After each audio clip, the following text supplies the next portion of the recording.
गौरली दास वक्तव्य पर मुझे गोटे कथा कहली जे आपण तो सब कहीदे मोर कौन कहली सी कहले आपण काला पुरुष एवं इलेक्ट विषय कहले तो ठीक अच्छे बंधुगण गुरुप्रसाद महांती होउछन मोर जने अत्यंत प्रिय प्रिय प्रिय कवि राधानाथ फकीर मोहन मधुसूदन काव्य परंपरा विशेष करी सबुज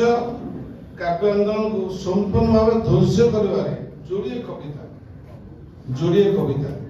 जहाँ आपण अनेक समय आलोचना करते से सची राउतराय झड़ कविता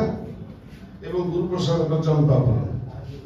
ये जोड़िए कवितार अवदान बहुत बेसी मु व्यक्ति विशेष को कहूना कहूँ जोड़िए कविता जो जोड़िए कविता ये परंपरा को संपूर्ण भाव ध्वंस कर प्रभुत्व भूमिका ग्रहण करते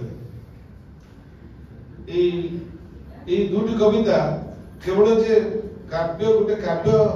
परंपरा को ध्वंस कर गोटे काव्य परंपरा सृष्टि करते जितेबले सची राउतराय कहले ये जे आसुची झड़ कर सखी तारे नमस्कार जापादे प्रणति बाढ़े गिरिबण नदी पवन से गुरुप्रसाद चंपा फूल कविता कही चंपा फूल महकरे बाट बोली समुद्र ढेउ आसीला कूल डेई सुखीला भार नई छाती पथर तली मशाणी भूत प्रेत छाड़ी रथपति कन्या लगी जोगिला मदन माती wonderful very wonderful poems there झड़ हेउ कि चंपा फूल उभय आधुनिकता एक प्रतीक सच्चिदानंद जानी से एक नूतन आधुनिक कविता काव्य आंदोलन प्रतिनिधित्व करने जाऊँ सच्चिदानंद गुरुप्रसाद जानी से आउ अन्य एक प्रकार आधुनिकता उग्र आधुनिकता कह हम तार प्रतिनिधित्व करने जाऊँ सच्चिदानंद झड़ कविता झड़ को नूतनता प्रतिभा व्यवहार कर एक पारंपरिक शैली नूतन कविता स्वागत करते ये आसूची झड़ घर सखी तारे नमस्कार गुरुप्रसाद चंपा फूल आधुनिकता प्रमुख विवाह प्रयोजन करी नूतनता चंपा फूल बास्टर प्रगल्भ हो गाइथिले सुंदर सुंदर कवि चंपा फूल महकरे पड़े से जे दारुण कुहुक रक्त जाए निया लगी छातिया विश्वास निया छातिया निश्वास निया से जे देह फुटे बिजुली चमक से जे बण निया सब जे छिन्न भिन्न होई उभय कविता कंपैरिजन करत बंधुगण आधुनिकतार प्रवर्तक भूमिका रे कार भूमिका बेसी गुरुत्वपूर्ण सची राउतराय ना Guruprasad Mahanti given an opportunity to compare to the two poems I must say Guruprasad Champapula is much better than Jhada. Champapula is more powerful a poem than Jhada. कारण चंपाफूल महक एमिति जहाँ छाती निश्वास रे निया लगी रक्त निया बड़े हुई जड़े देर बिजुली चमक सृष्टि हुए जहाँ बण निया पृथ्वी छाती सारा प्रसारी जाए मन एक अहेतु रोमांचन शुई पड़े एवं चंपाफूल दारुण दारुण दारुण कुक मन को आश्चर्यचकित कर दे पारे देखंतु नूतनता कौन करिबा तो एतिकी नुहे नूतनता कुक स्पर्श समुद्र ढेउन बाट बोली जाती नूतनतार स्पर्श चंपाफूल नूतनता कर दियंतु मशाणी भूले भूत प्रेत छाड़ी जोगिटी रजस्वलान कन्या पे मदन लिप्त रहे मांस फूल होई फुटी पड़े कविता चंपाफूल महकर आकर्षण पक्षांतर नूतनता चमत्कार प्राबल्य एते बेसी जे नैतिकता प्रतीक जोगिटी हिताहित ज्ञान भूली जाए जेकोसी पाप कर्म प्रस्तुत हो उठे आप सब जानती कि रजस्व कन्यास सहवास को आम यजुर्वेद तत्व संहिता मनुस्मृति तथा सुश्रुत संहिता इत्यादि व्याख्यान करा बाइबल रे Leviticus chapter is lekha, and if a man is alive with a woman with her sickness, that is menstrual cycle when she is in, both of them shall be cut off from among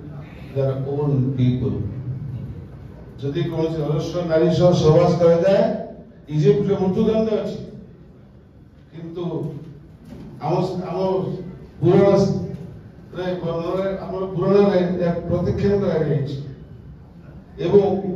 नूतनता महक एते प्रबल एते एते एते एते irresistible जे mother गोटे जोगीटी भूत पेत छाड़ी मशाई भूत छाड़ी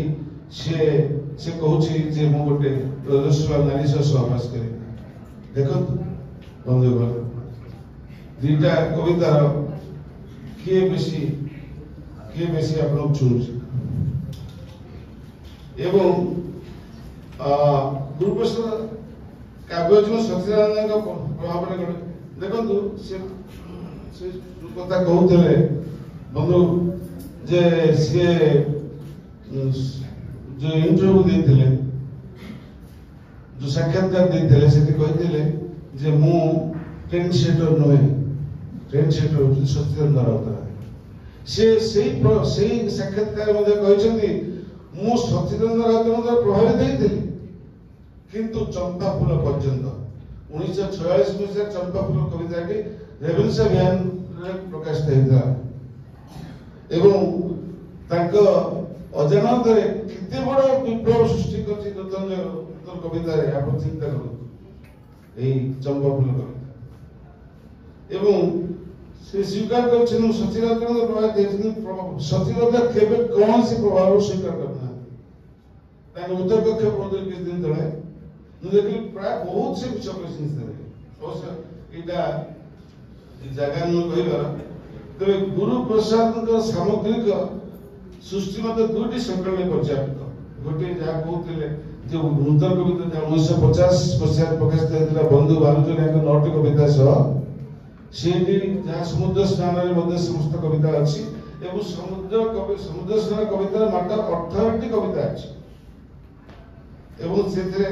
व्यतीत 10टी सनेट और गोटे दीर्घ कविता जो कालपुरुष एवं भूगोल गणेश आखिर कपत मोर हरे कृष्ण दास चंपा फूल भाई बहुत चमत्कार कविता सब अच्छे मु जहाँ भावुली जेकोसी लोक गुरुप्रसाद महांती 4टी 5टी विभाग आलोचना करें प्रथम हूँ गुरुप्रसाद मिथ एवं मिथ जनित कृतित्व कौन द्वितीय हूँ काव्यिक नारी चरित्र कौन तृतीय हूँ कविता प्रेम नूतन स्वर कौन थिला चतुर्थ हूँ कालपुरुष आत्यंतिक विभव स्वरूप पंचम कविता श्लेष एवं रूपकल्प एवं चित्रकल्प व्यवहार कर